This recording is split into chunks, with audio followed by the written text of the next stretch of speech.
Welcome to Connected Through Change.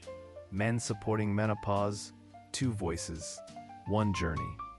Your host is Russell Betts, author of the international best-selling book, The Good Husband's Guide to Menopause, and founder of the Connected Through Change movement. Each week, you'll hear both the men's and women's perspectives, so you can understand what's really happening beneath the surface and learn how to stay steady, supportive, and connected through one of life's biggest transitions. If you want clarity, confidence, and a stronger relationship during menopause and beyond, you're in the right place. Let's begin. Welcome back, everyone. Today we're diving into a concept I like to call the efficiency trap. Essentially, how our resilience, while often celebrated, can sometimes feel like it's holding us back, especially in emotional spaces. Last time, we touched on the weight of strength in relationships and how being the rock can lead to some emotional fatigue. Well, today, let's dive deeper into that and really explore how this plays out in practice. It's funny. We often think being resilient is the goal.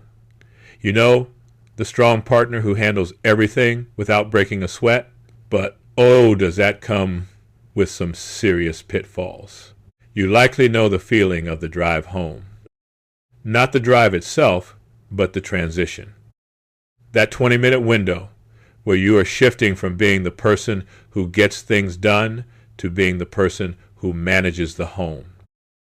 Maybe you're sitting in the car, the engine is off, and you stay there for 3 minutes longer than you need to.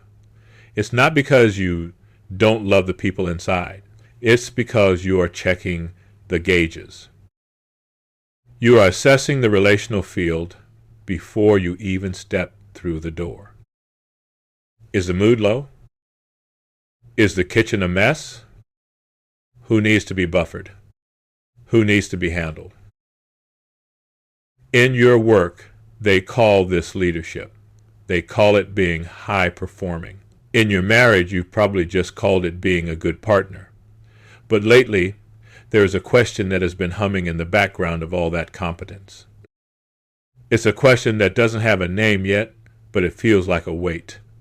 The question is, why isn't my extra effort creating more closeness? For years, your default setting has been resilience. When things feel strained, you do what you've always done. You increase your output. You think, if I can just be a little more patient, a little more organized, a little more supportive, we will finally get over this hump. You've treated your relationship like a project that can be optimized. If the bridge is sagging, you provide more human scaffolding. You become the load-bearing wall. And from a distance, it looks like it's working. The kids are fed. The bills are paid. The social calendar is full.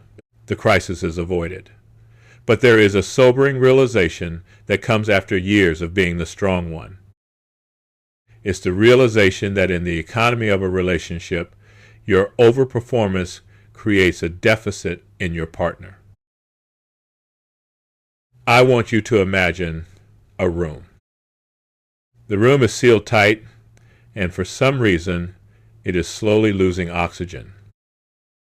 Your natural instinct, the one that has made you successful in every other arena of your life, is to work harder. You try to find the leak. You breathe deeper. You move faster. You try to sustain the system through sheer force of will, but you are operating in a vacuum. And in a vacuum, the harder you work, the more oxygen you consume. Every fixing move you make, every doing task you take on to keep things afloat, actually uses up the very air the relationship needs to breathe. This is the oxygen mask in a vacuum. You are working harder and harder to sustain a system that is actually designed to fail the more effort you put into it. This brings us to a concept we need to name: the efficiency trap. Because you are so competent, you have become a barrier to the very connection you crave. Think about how this actually plays out on a Tuesday night. You notice the tension in your partner's shoulders, so you soften your tone before they even say a word. You anticipate a conflict about the weekend schedule, so you just handle it yourself quietly, efficiently, before it can become a conversation. You track the emotional climate of the house like a meteorologist, adjusting the thermostat so no one else has to feel the chill. In your mind, you are protecting the relationship. But in reality, you are quietly enabling the distance. You aren't solving the problem. You are absorbing the consequences of the problem so that your partner never has to feel them. And because they don't feel the consequences, they don't feel the need to change. They don't have to grow into the space you are already occupying for them.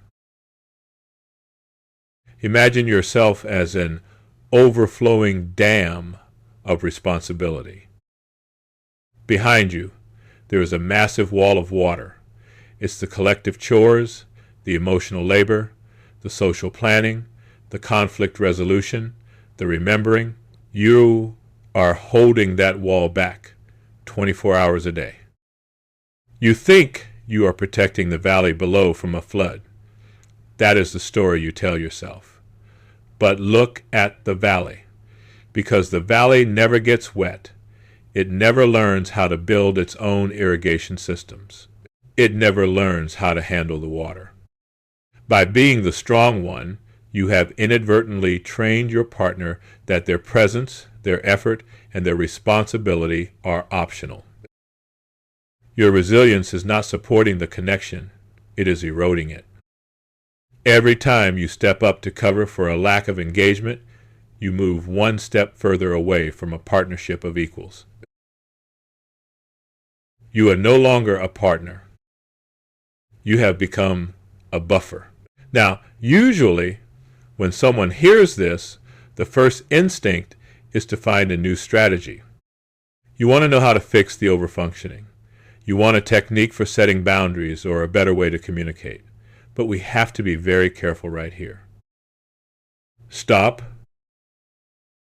Any new effort you apply right now, any new tool you try to use to fix this, will be filtered through the same old lens of overfunctioning.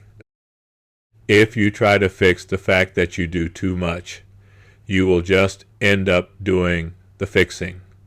You will manage the recovery just as efficiently as you manage the problem, and we will be right back where we started. For now, the only thing to do is to sit with the weight of the dam. Feel the pressure of the water against your back. Realize that for years you have been horizontal. You have been acting as the bridge between where you are and where you want to be. And the reason you are so tired, the reason you feel that functional but drained hum in your bones, is because you were never meant to be the infrastructure. You were meant to be a person. Your extra effort hasn't failed because you aren't doing enough. It has failed because you are doing too much. The loop is self-reinforcing. Your strength allows them to stay weak. Their weakness requires you to stay strong. To break this, we have to first look at the tool in your hand. Your reliability, your grit, your ability to solve things before they break. We have to admit that for this specific lock, it is the wrong key. There is no more extra left to give. And even if there were, it wouldn't bring you closer. It would only make the distance more comfortable for the person you love. You may notice as you listen to this that there is a part of you already looking for the next step. A part of you that wants to know how to let the water through without drowning. Don't go there yet. Stay with the awareness of the weight. Stay with the image of the bridge. Notice the way your body feels when you realize that the harder you try, the further away the connection feels. Notice the silence in the car before you turn the key. That silence isn't a problem to be solved. It's the sound of the old toolkit finally hitting the floor. Thanks for joining us on Connected Through Change. Remember, it takes two voices to walk one journey, and you don't have to navigate this alone. To go deeper, grab Russell's international best-selling book, The Good Husband's Guide to Menopause. Explore the weekly blog or take the Communication Clarity Assessment at connectedthroughchange.com. Stay steady, stay connected, and I'll see you in the next episode.